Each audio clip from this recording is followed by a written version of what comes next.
Welcome into Grip Locked, Foundation's weekly disc golf podcast. Today we're doing the Des Moines Challenge preview, the True Bank Des Moines Challenge now. Des Moines. I'm joined here with Konner, and then we have Hunter remote.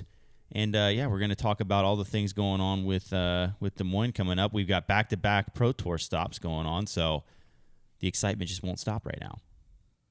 Always exciting. Was True Bank not the sponsor last year? They might not have been. I can't remember. I don't remember saying I feel like this year either. when they said, whenever I saw that it was True Bank, maybe it was a sponsor last year, just wasn't in the name. But when I saw True Bank this year, like I remember like being like, oh, that's so cool. Like we got a bank sponsor. I feel like that's kind of legit. Well, the question is like, is it a local bank? Like, is it a local branch? It probably of True Bank, is. Or is it probably True Bank? is. It's like the Toyota sponsor, but it was like exactly that guy's dealership. Yeah. I don't. Yeah. Maybe not though. Because it's been like Toyota, Ford. Back in the day, there was like the Pepsi sponsored like one of the world championships or something. Yeah, I'm always like, is this just a local Pepsi branch or local like car dealership, or is this last year Ford's sponsored by the getting in Pepsi this? vending machine. Last year, Des Moines was not called the True Bank Des Moines Challenge. That was not the name. Okay, so they probably didn't then. And then this year it's the True Bank Des Moines Challenge. Let me look on their. If I look on their tournament website and go to their partners, that might clue us in a little more on like what they're claiming. Des Moines Challenge has the coolest logo. That is a very cool logo. That logo is so cool. That's very cool. It's like a very let's see. geometric deer head. It is presented by Discraft. Sponsorship levels. Are we going to get a list of their actual partners? It just says True Bank established 18. Like it just has their logo, True Bank.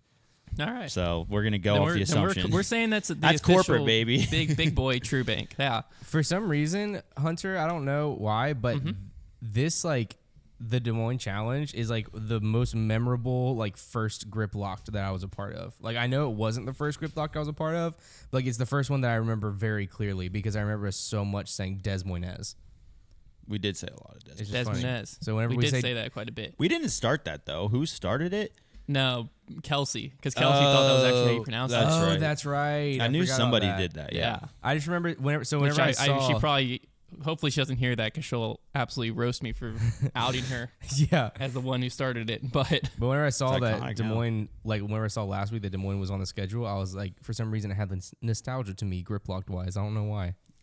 that's crazy. I had to watch coverage to remember this event. Like I had to go watch the course to remember it. It was. I guess you give it a funny maybe nickname. Konner joining Grip Locked was just that unmemorable apparently. Yeah, I guess so. Well, it's just one of those events. It doesn't have a ton of history yet, so I mean. No, I think it was new last year. Yeah, I think last year was Am the I wrong? first year. If it wasn't last year, it was the year before. Like it's not been around for long. I just remember saying Des Moines. Yeah. Yeah, because like when Yeah, Paul, no, I definitely remember. I remember Desmonez. because Paul took it down, and it was kind of like it was. I remember like him winning that as like one of the not quite as memorable pro tours, but also it is just a pro tour, so it's all gonna remember. Yeah. But Well, the course this year, I went back and watched it as I was saying. There's not too many changes, but like so optics wise, if you're not comparing it directly to last year, I don't think you'll notice any of the changes from what I saw. okay. Because it seems like mainly there was like a small ones where like the green got moved or the tee got moved to where like the whole distance didn't line up. But I was watching the flyover and then I had the caddy book pulled up. Yeah. And they're the same holes. It was just like the caddy book this year says like a little farther, a little shorter. And the flyover said last year. Okay. So like obviously something changed, but the essence of the hole was the same. Like they may have even just reshot the distances potentially. Potentially. I'm going to give them a little more than that. I'm going to say that something changed. Because Okay. it was only a few holes. It was like 3 or 4 holes. And Brody, in his practice round intro, he did say, like, there's a few minor changes out here. Okay. So I'll give it, I'm sure that they moved the green or something. Something happened. But it's a pretty sick looking course. It's Yeah. got a good balance of challenges. It also, the thing that's unique about it, at least when I was looking through to me, is it seems to have a few more like true muskets, or at least feel like musket birdies than other courses. I agree with that. Because there's several that are like sub 300 par threes. Yeah. I think there's like 2 or 3 of them. Well, coming off of like last week especially, that is very foreign to the players. Yeah. Now, I mean, most of them have like gaps or like one's that big island that's like built up and has like mulch in it and stuff. I remember that whole. But yeah, I mean, there's several just like super sick holes. I mean, for some reason too, hole 5 is like the iconic across the water hole. Mm-hmm. That like Brody just posted throwing his zone across. Was it Joel Freeman someone aced last year. Yeah, I can't remember who that was. Because that was the foundation hole last year where we donated to charity for the ace. Yep. For some reason, I thought that was towards the end of the course, but it's hole 5. Yeah. I don't know why. Yeah, I think I was also it's towards the beginning. Okay. Huh. Because I would have guessed hole like 14, but yeah, it was a good refresher to look at. But it seems kind of like a Jonesboro or Waco style course from the outside looking in. Yeah. I don't know if that's fair. No, that makes sense to me. That's how I would paint it as well. Yeah, not a ton of woods, but definitely enough challenge because there is some decent OB and stuff like that. I think last year the hot round was like 13 by Calvin in that final round to push him into second place. Mm-hmm. And it looks like scoring is going to basically be the same. But I think why Des Moines is so important this year is it's the final Elite Series event before Worlds and the playoffs. Yeah. I was just like, this is it. Yeah, because then will players earn points during Worlds?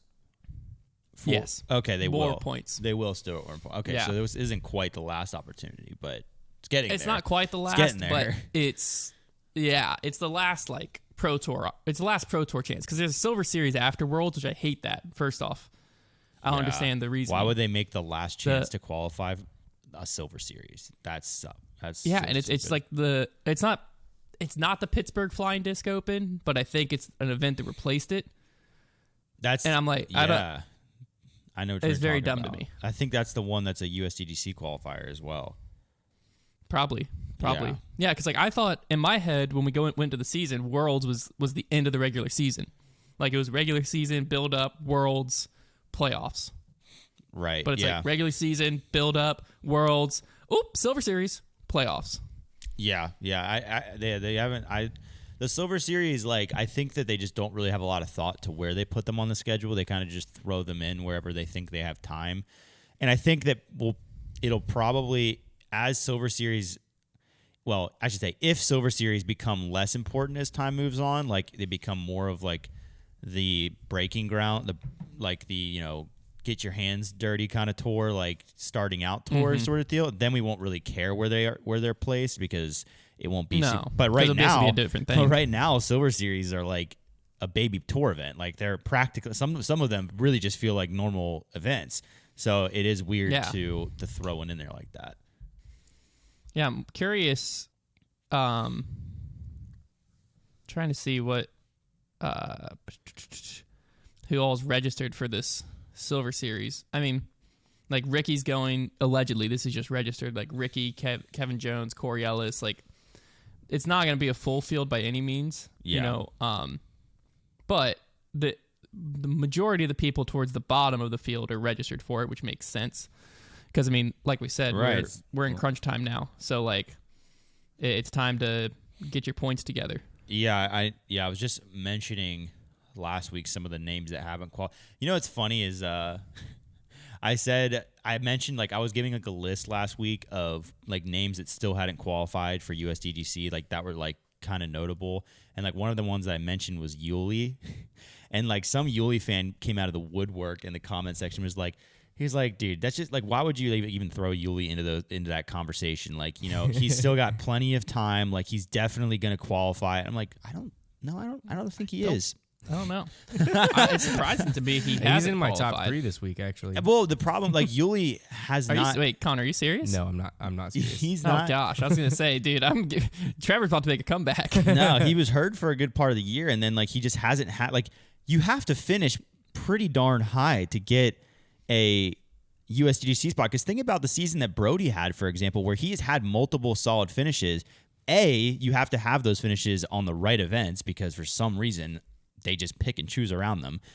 The reason we know. And B, like you have to have really high up finishes. Like you can't, like if you're Yuli and like you just grab a top 20, that's probably not good enough until maybe the very end of the season. So, I mean, as of right now, actually, yeah, it's over. Yuli will not be at the Tour Championship either. Yeah, that's what I'm saying. So like that I was just trying to bring up that point, and somebody was like, "Man, what are you talking about? Paul Yulbari will His definitely best qualify." finish this year. So His best finish this year is 30th at Ledgestone last weekend.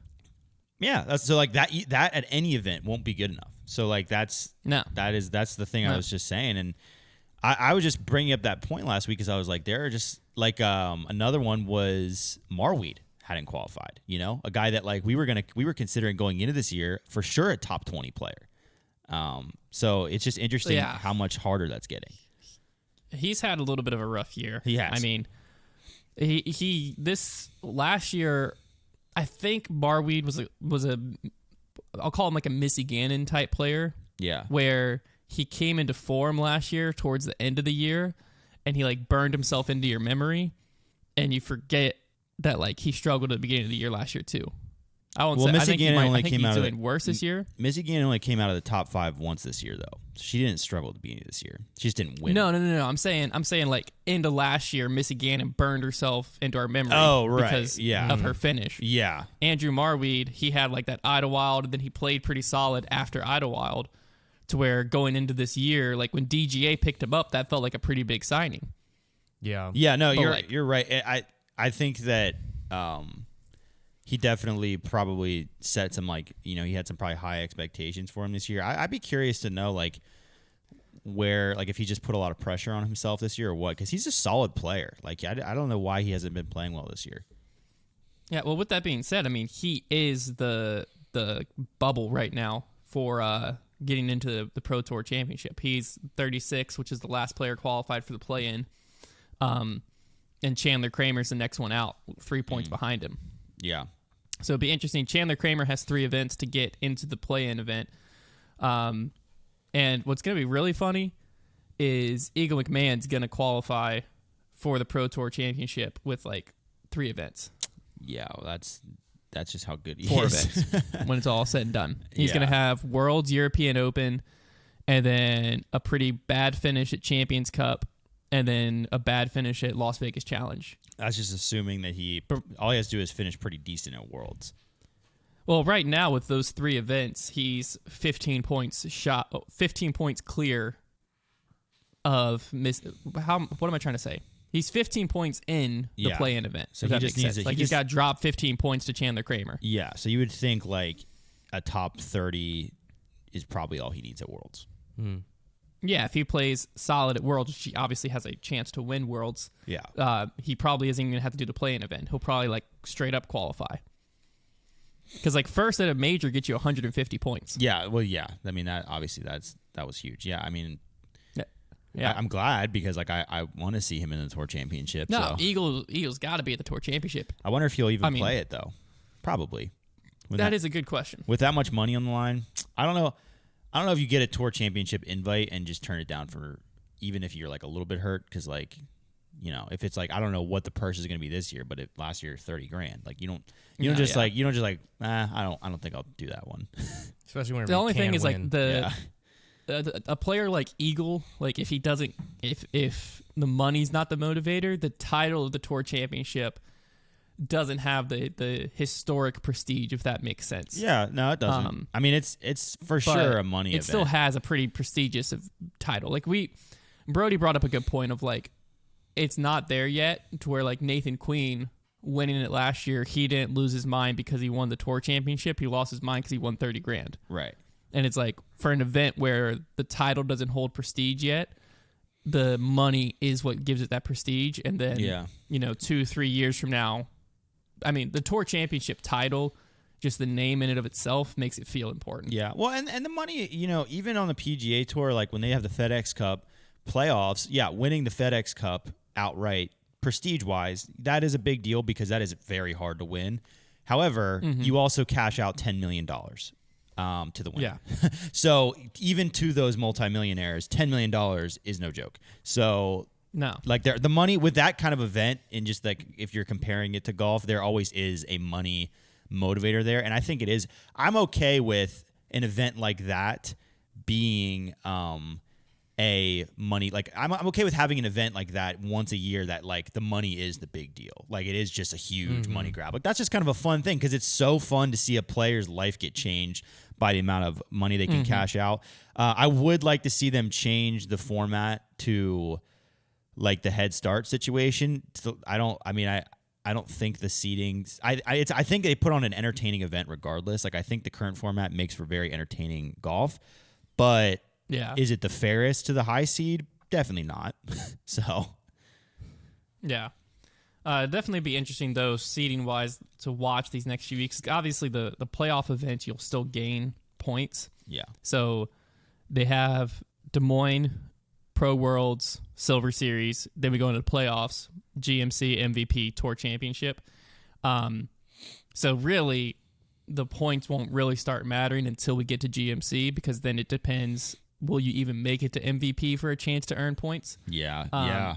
But like right now, the players in MPO that are kind of on the bubble to start watching, they won't. You have Andrew Presnell, Casey White, Andrew Marweed. They're all inside the cut. Right outside the cut is Chandler Kramer, Connor O'Reilly, Lori Lettinen, Nicholas Antela, Vino Makala, and then Nate Sexton is only registered for Pro Worlds right now, but he is 20 points shy. So it will be very ideally. Go ahead. I was saying it would be very interesting to see if like the story. Obviously, like getting cut going to MVP shouldn't be a huge factor for the bubble guys, because all you got to do is be in the top 70. Yeah. Or no, I guess because it's going by points total. It's not finishing place. So disregard that point. I forgot it. It's just carryover points. So really, points. So yeah, that is the one thing. That is the one thing about the playoff events. Like they're not going to feel. Even though I think it's cool that they're doing like the cut down field, it's really not going to change the way the event looks, because the top 70 guys are the only ones you're really paying attention to anyways. You know, guys aren't winning outside. Well, what's going to be interesting is like because like GMC, I think is like the top 100 or somewhere in that range. Yeah. I don't know with the current tour field if the top 100's even showing up. Right. Yeah, that is a good point. I want to see them add in another playoff event next year. I would like them to see them go from like 100 to 70 to 50 to 30 for the Tour Championship. Like really narrow it down, because I'd like to see that final event really feel more exclusive. And I love the fact that like MVP, a tournament that everybody wants to play in, now you kind of have to earn it to get there. Like I do love that. No, I love that too. I think it adds a competitive edge. So I think if you just scooted in Des Moines to the playoffs, and then you went 170-50 at MVP Open, and like now MVP Open becomes even more hallowed grounds because you got to be in the top 50 to even get there. That would be, I mean, players would be outraged, but I don't really care. It would be electric. Yeah. Well, MVP, I think, is really. I wanted to talk about the points a little bit going to Des Moines, because it is like the last regular season Pro Tour event. But you're right. Points aren't really going to matter until we get to MVP. Yeah. MVP, that event, the cut line's going to be electric for MPO and FPO, because you're just going to be watching it like, hey, if Chandler Kramer's got to finish in the top 20 and Andrew Marweed's got to, finish 50th for him to have a chance, or however it shakes up, because it also is going to be important, the cut line of getting into the play-in event, but then the secondary cut line of getting out of the play-in event into just the event in general, so you don't have to earn your spot. Yeah. So like right now, like Chandler Fry versus Emerson Keith is that cut line of players versus play-in to actually in the event. Yeah. So it's definitely going to be. It's going to make MVP much more exciting all the way down the leaderboard versus just, who wins mattering. Yeah, I really hope for the broadcast, and, maybe the Pro Tour listens to me, because they sure did use way too many drone shots, and people were coming after me for that, even though I said they shouldn't.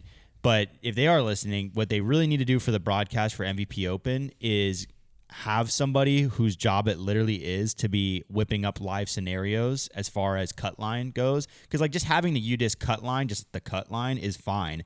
But it's really cool when they have the FedEx Cup point situation. Like I want to see, okay, two names pop up. For Andrew Marweed to get in, he needs this player to finish here. And I want to see like that continue flashing on the screen throughout the event as the narrative changes. And that's what like really paints the stories. And especially as players finish their rounds and you're like, okay, now that these players have finished here, this player needs to gain this many strokes if they want to get in. Like that'll add to that broadcast and really give it a feel of like the final playoff event. So I hope that they do some stuff like that. Yeah, I mean, realistically, they've partnered with like Statmando and stuff like that before. Just give one of them, that's your job, and then it's like right, just have them feed it to them. The kickback is you're gonna get the publicity of like this is all provided by Statmando. Yeah, and then the Pro Tour doesn't even have to like find someone to do all of it. Right. Yeah. But yeah, so UDisc, I'm looking at it on UDisc. The Pro Tour points, again, I wanted to bring it up because it's the final thing, but the story's not really written yet. It's definitely like starting to get more and more interesting. Drops are starting to happen. People are starting to move up and down, but it's really going to start getting interesting when we hit GMC, Maple Hill, and then obviously the Tour Championship. What's interesting about it too is USDGC isn't going to have points because it's not. Where it falls in the year. Yep. I don't really know how I feel about it, but it is interesting. Well, I mean, is that because it's after the last playoff event? Is what you're saying? I believe it's after the last playoff event before the Tour Championship. But even if it was just in the playoffs, it's not a part of the Pro Tour's playoff schedule. Right. So like, there's no point given. I don't hate that because I think that the USDGC already obviously has enough prestige and storyline going on with what it is. So I like that MVP Open, which already had prestige because of the event, but now it gets an extra storyline and being the final playoff event. So now it's like we get two events back to back for one, as far as both of them now have like a lot of importance on them. I mean, this stretch we're about to go into is pretty nuts because usually we've hit worlds way back, but now we've got Des Moines, and then we're going to have a world championship. We're going to have two playoff events and a USDGC and then a tour championship. Like this stretch of... And a Silver Series, dude. Yeah. Oh, don't forget the Silver Series and the Silver Series after, after the tour championship. Yeah. But this stretch of golf is just going to be incredible to watch. Like every event is going to be so entertaining and mean a lot. So yeah, I'm just pumped right now. It's electric. Yeah. It's a great time of year. But back to Des Moines, one thing that was like a big storyline last year that is still kind of a lot of people are talking about is the gallery out here. It's like one of the reasons that I've heard several different pros talk about why they loved this event last year. Not necessarily the size, but like the volume level. And I think Brody said they were like disc golf smart. So like I guess I don't know what he fully means by that, but I'm guessing he means like they cheered louder for shots that were actually good, and when the shot was bad, it wasn't like awkward claps or something. Yeah, I think that I remember hearing that this is one of the louder galleries last year. I do remember that. That's definitely the big thing. Is it they're rowdy? Is how people put it. They should just put on an event in Charleston if they want rowdy.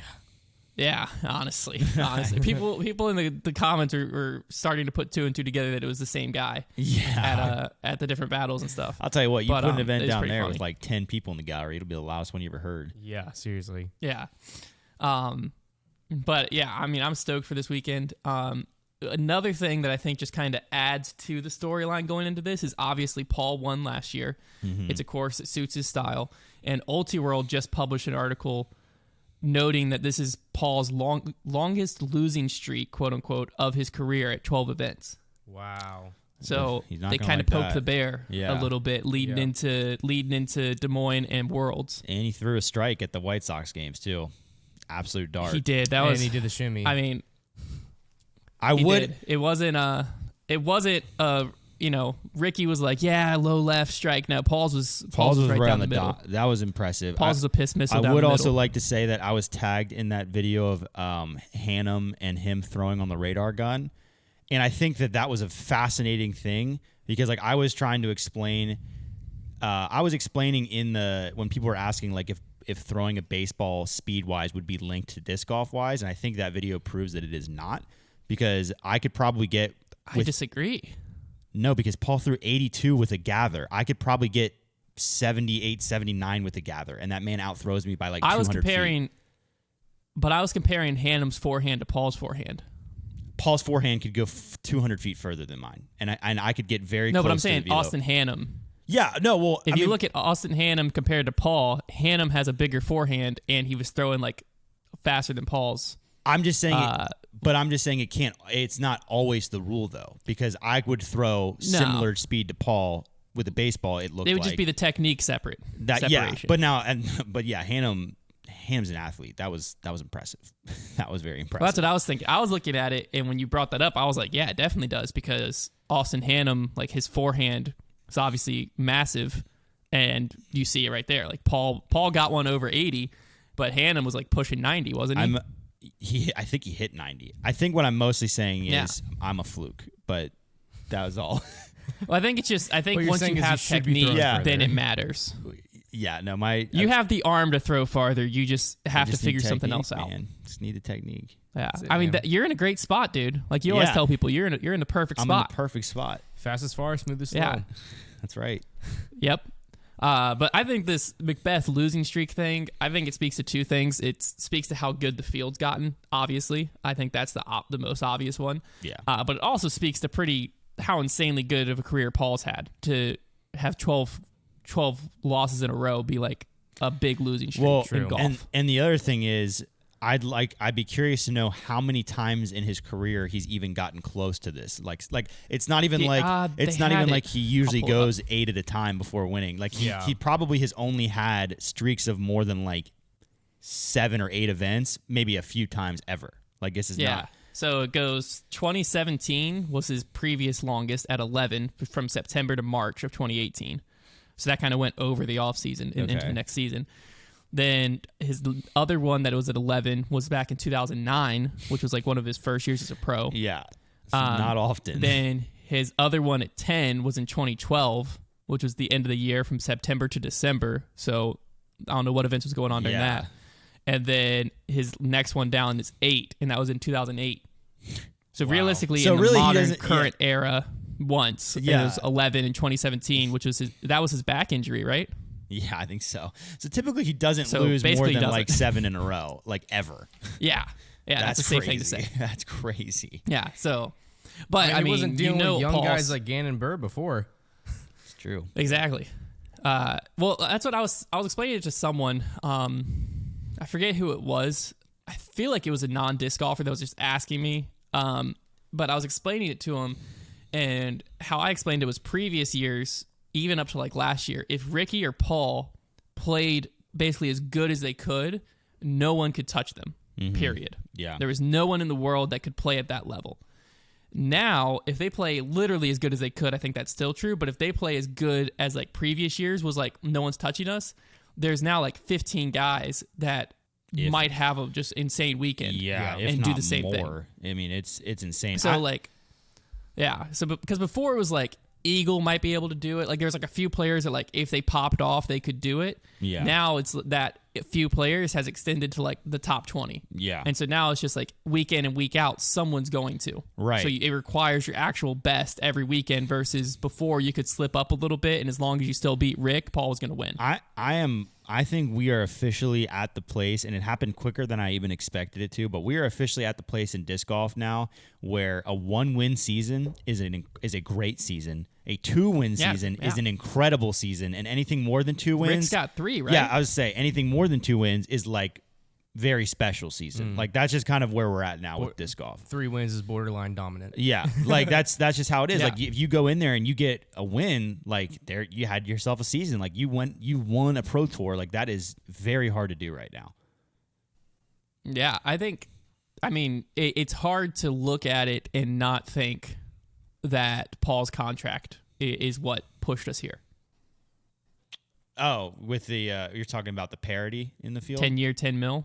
Yeah, I think once people see that type of money, it just like it does change things. I don't know. I could be wrong, but like timing wise, and we talked about it before, money speaks. Yeah. And like seeing, hey, if I'm dominant, I can now Ricky and Paul, I can make $1 million a year, regardless of how I throw on the course. Like a guaranteed $1 million a year.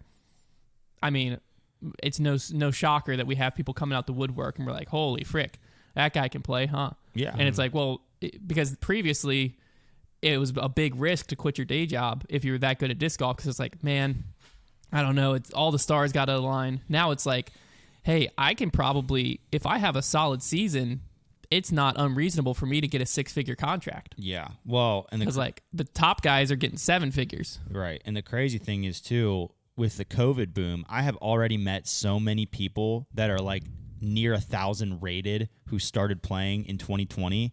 Give it 5 years and wait for all those teenagers who started taking it seriously around then, and just wait and see what happens. Like it's just gonna keep doubling like every year. Just like all these players are gonna start pouring in that just now have gotten into the sport. Because already, I mean, there's so many guys that really didn't start playing pro until later in their career, or till just recently, and are already out there on tour. It's insane.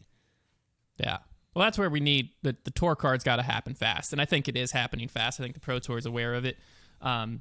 But like pretty soon, you're gonna have way more qualified players, skill wise, than you have spots, and it's gonna be crucial for them to have a way to earn those spots. And I also think, not to talk about the Nico thing again, but I think that's the separator of where you can actually find players and treat professionals different than hobbyists, which I think is crucial for suspensions and all of that stuff. Yeah, I'll be curious to see what they do with the tour card, how they do it. Someone brought up a very great point. Okay. That I just want to throw out there. Okay. This is why it's called grip lock, because we go off on so many different tangents that never talk about what we mean to. Someone brought up a great point, like fine wise, because we were saying of like finding a player is so drastically different depending on the player. What do you do? They said what you could do is the Pro Tour could do based on the previous 6-month cashing. Yeah. A percentage of that. So then it changes based on the player. I did hear that. I heard a lot of people throwing out the percentage. I like that. Pretty good idea. I do like that. I like that.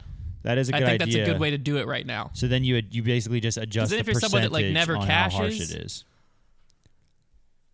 Yeah, so based on the what's it called? Infracture? Is that the word I'm looking for?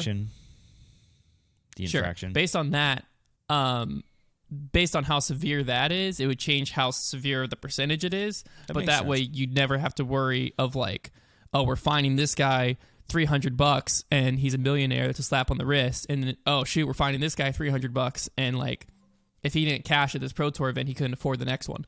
Yeah. So like now you have like a little bit of a understanding of where people are at. Just imagine how embarrassing it would be though to like how funny it would be, I guess, to say to like you just haven't cashed well at all, and like you get a fine for like $3 because you've only cashed like once.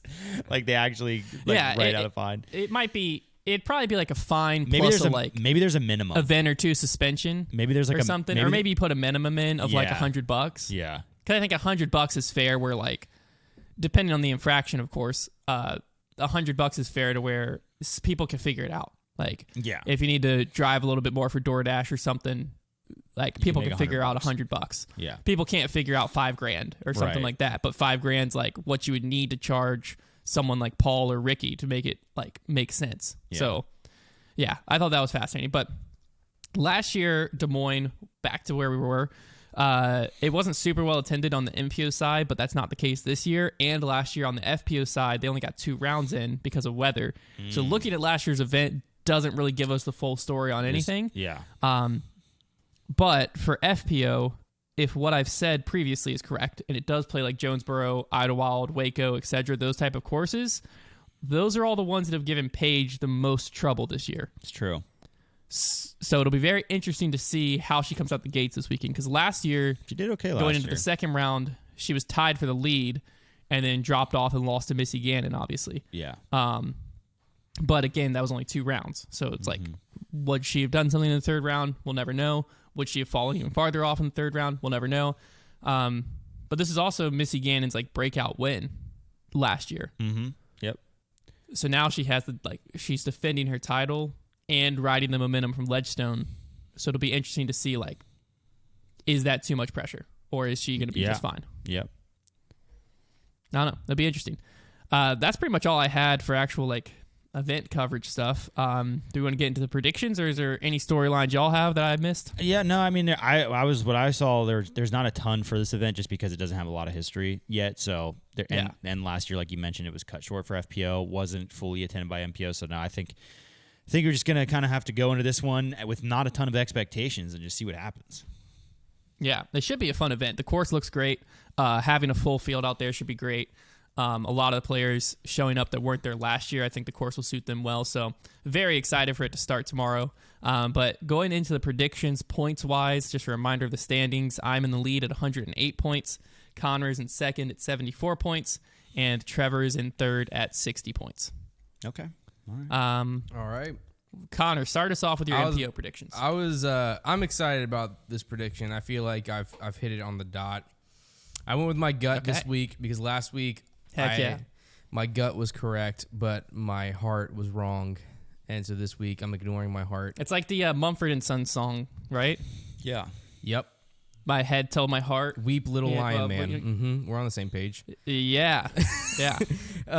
So I got this week in third place Gannon Burr, second place Ricky Wysocki, and first place Paul Macbeth, because I think that Paul thrives in the heat, and he's never had a fire like right now. And again, longest streak of losing, and then also, without getting into it, there's a lot of drama revolving around him right now, and I think that fuels him.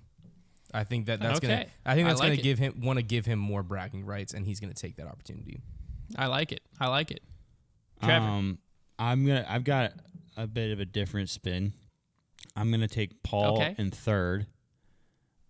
He just seems like a second and third guy this year to me. That's fine. I'm gonna go with hater. Ricky in second. I mean, there's nothing wrong with that. It's just like where he's been. I'm going to go with Ricky. No, I get it, dude. I get it. You hate him. Yeah. Oh, my gosh. Please don't. I've already been attacked enough. I'm going to go with Ricky and... Say he sucks. Say no, it. He doesn't. Yeah, go on, Trevor. He doesn't suck. Say what you were saying before we recorded. That is such sabotage. That's messed up. I mean, it's too late now. Before we recorded. No, it's too He late. didn't say anything. It was a joke. It's too late. I can gassed. hear my phone Gas is vibrating. being lighted. Ricky in second, and then I've got Calvin Heimberg taking it down. Okay. I like that. Sometimes I kind of forget that. I think about we Calvin. picked the same. Did we? You went really? Calvin, Rick, Paul. Yeah. Let me look at mine. I'm okay with us writing yours picking the down. same. I'm just not okay with me and Konner picking the same.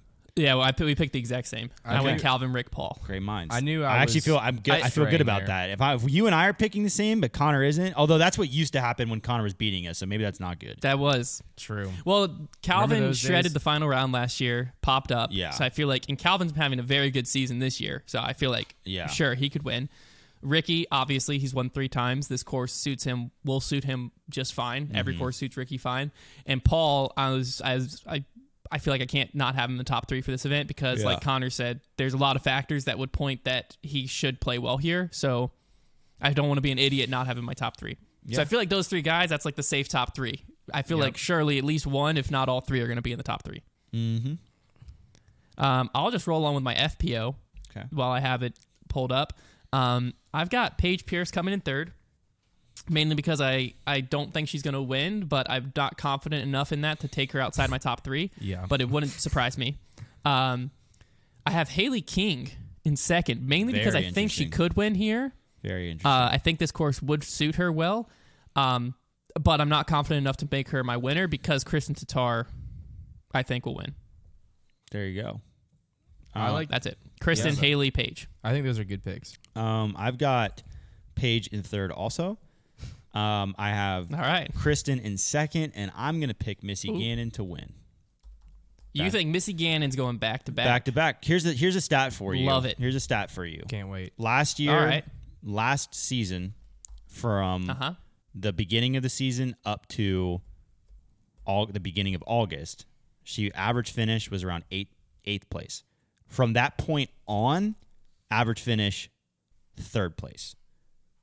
This time of year, this is the Missy Gannon time, and she already kicked it off with a win last week. She won this event last year. I'm very confident that she'll come top 3, but I'm just going to go for it because I'm trying to gain points.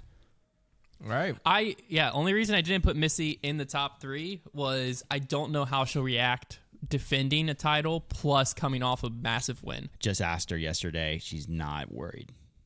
Just by the and if you want to hear, they're worried. If you want to hear more about this, you can watch my show tonight at 7:00. Please, thank you.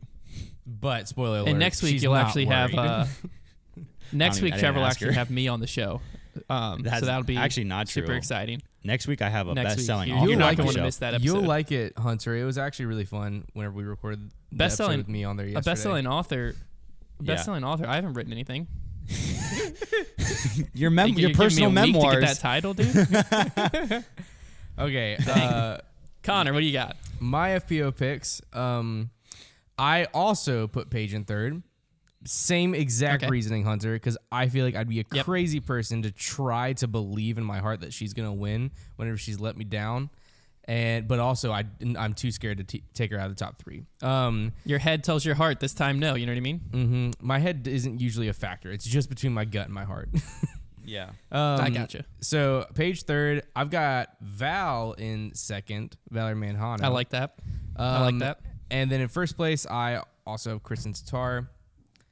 And that's all I was going to say. I think I strayed from my normal FPO picks this week, and I feel good about them. I feel good about my picks in general. So what this means basically, Here's the deal. Here's what this means is that Katrina Allen is going to win this week for sure. Yes. Absolutely. Yeah. Yeah. 100%. I did not put her in my I- top three. I was about to pick Owen Scoggins to win, and she wasn't. She's not there. Oh, that's interesting. I wonder why. Huh. I don't know why. I just had this gut feeling. I was like, Owen's gonna win. And I started to type it. I was like, let me make sure she's there, so it's not like Saved yourself was there. it AB I picked to win that one time, Yeah. and he wasn't there. Yeah, so I was like, let me just You double better check. not I'm like, use oh, your there gut it is. you better not use your gut on the rest of the picks because your gut's steering you wrong right now, apparently. Yeah, well, I used my gut on my dark horse pick. But Connor, who's your dark horse pick? My dark horse pick is Konner O'Reilly because I like he it. is 51st ranked in the world. But more importantly, we just got his Tour Series faiths in. And Okay. I think that the font is cool. That is how you pick right there. That's how you That's pick. how you pick. It's got That's There's nothing textbook. wrong with that. He's got 4-leaf clover in there. Irish. I for my dark horse pick have Raven. But you don't believe in luck, Connor. I didn't say it. Oh, I just think true. that 4-leaf clovers are cool in nature, man. Contradictory. I've got Raven Okay. Newsom for my pick. Another solid pick. He came in fourth last year at Des Moines. Like that's a very high finish. He did. He has not been playing super well this year, but I feel like if there's an event been for him injured. to do well, he has. But if there's an event for him to do well at, it would be this one. He's got the good vibes from last year, so we'll give it a shot. Yeah, that's a great pick. I picked the hot hand, Mr. Swagger himself, Randon Lotta. Mr. Swagger. He's been on fire this year. Y'all, I think I surprised y'all with that pick. Let me just read you his finishes recently. Nothing can surprise me at this point. Nothing went through my head at all whenever I read that. No, like when I texted last night and said it, like no one responded. I was like, they don't know how good of a pick this is. Yeah, I don't. No, You're I- right. I do not know how good. I of a was pick like it is. falling asleep, and that put me asleep. So, the heck, just got a phone call. Can y'all still hear me? yeah. Decline. Oh my gosh, can That y'all was hear the- me now? Yeah, Yes, that was we the can hear you. president, dude. Yeah, I don't know what the frick just happened. I could everything went blank. My Spotify started playing. It was crazy. I think I just got hacked. Well, we still hear you just fine. Okay, so he's went back to D-Glow. He's went 15th at D-Glow, 23rd Mid America, 8th at Ledgestone. Whoa, dude, that's crazy. That's a hot streak if I've ever heard of one. I can And barely. he's 56 in the world. Oh my gosh, man, I'm burning up right now. He's up 36 spots to 56 in the world. That is- I think this might be the last week. This is probably the last week anyone can pick him as their dark horse pick Yeah, he's gonna win. Hunter, you're because right. he's gonna That is a come in good like pick. top 5. Did we ever agree? He's gonna did come we- like top 5. Did we ever agree on what happens if somebody's dark horse pick wins? Isn't it 10 points? Didn't we say that? I I'm don't fine with remember. that. I don't If think we ever- didn't agree on it, let's I agree think on we, it like, now. officially Jokingly, said it. I think we've jokingly been like, yeah, but what if this happens? And I then think never we talk should. about it. I think we should agree now, though, if we hadn't already, that it's 10 points. If that All right. happens, because that would 10 be, points? I think that's fair. Come on, Connor. Actually, it's probably not fair. It's probably so unlikely it should be like 15. So Yeah, let's do 15. I think it got should be 15 for more. the Austin Hannum. Okay, 15. I got 15 for that Austin Hannum pick. I think we go 15. 15. Yeah, I it is. agree. I think 15. That's Dude, like life changing I points. randomly, I was on Reddit, just like scrolling through Reddit looking for different topics for grip lock and Right stuff. there. That's dangerous. And I realized I had an unread message On Reddit? to the foundation account. Yeah, and I was like, oh shoot, what the heck's this? And I clicked on it, and it was from April, and it was a guy who went out his way to message me to say that Austin Hannum bet's so stupid, no chance he comes top 15. That he hasn't is done that in so hilarious. long. Did And you I was respond like, to that's it? incredible. No, I didn't. Should I have been didn't. like I was this like, aged well. Yeah, I was like, I'm not going to respond to that. It's been too long. But I thought it was so funny that like he went out of his way to message me to tell me I was an idiot. And then That's it so happened and I funny. got 15 points. I love that. Hate mail is so fun. That's why the bet was so good, though. It was was, because it was no one incredible. expected it to It was happen. inspired. you do things We'll like never. that, We'll Hunter. always have that moment. We will do always those have that things. moment. We'll always have And that moment. Then things like this happens where Trevor has to putt with a steady for the whole year. Yeah, that was the other. Yeah. How much crazy longer one. you got of that, Trevor? I only have till the end of the year, so it's. I mean, what is it? It's like mid-August, so just like 4 months. 4 months, not quite 3.5 months. I don't know if anybody from DGA is listening. I will keep putting with the steady, but you have to give me a signature one. But other than That's that, funny. Other than that, I'm out. That's my ultimatum to them, and I'll give it to them again more publicly. But if they give me That's a his signature, ultimatum. if they give me a signature steady, I'll putt for at least another year with them. But if they don't, I'm out of there. See you Ultimatum. later. Judges back in the bag. All right. No, I thought you were going to do a Twitter poll to decide I have what's no going idea back what I'm in. going to do. You're I'm going on Polecat, dude. I think I'm going to do it like an election. Maybe I think can it's time it crazy. with the election. That would be kind of In fun. November. Yeah, I'll That like would have be- the and then election you have, like- and have the inauguration at the beginning of the year. January 1st. That'd be very funny. Maybe I'll do that. We'll see. I was thinking you did that stability showdown on Yeah. our like Instagram that I posted on Twitter and Facebook. Yeah. We should definitely do some type of video series this off season of I don't exactly know how. Maybe it's just a TikTok series or an Instagram series Yeah. where we just take 2 discs and like we do a bracket and we decide like the best mid-range or fairway or whatever and we just throw them next to each other And we have people vote. and then have people vote. Like watch them throw, give them the stats of like how far it went and stuff like that. Imagine and then say like which what mid if, wins. What if we don't name the discs? We just say mid-range So it one. can't be Oh. biased. Yeah, it can't be biased because then like the winner might be like Yeah. the hex, and then like people are like, Oh, oh, we that'd got to be try out the incredible. hex. That's Yeah. what we do. They just I can't love- say the we have our Perfect. best ideas on the podcast. Yeah. Yeah, so we'll What just are we have talking we'll about? have some point in the next few weeks we should put out a poll or a survey or something and have people suggest which discs make like the top 16. And then we take the top 16 to a field Yeah. and nameless throw them and like Oh, it would be see what so happens. funny if like all the buzz throwers were so confident they knew which one we were throwing that was a buzz because we can wipe all the stamps. Yeah. And then they, yeah, we should wipe the stamps, and if it's a Axiom or MVP disc, we try to get it where the rim matches the center. Yeah. Yeah, and they just like find out after the whole time that the one they thought was a buzz was like a Mustang.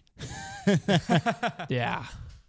I know this is we great. we are way off of what the preview show is supposed to be, but I have another idea. No, people love it. Trevor, Keep going.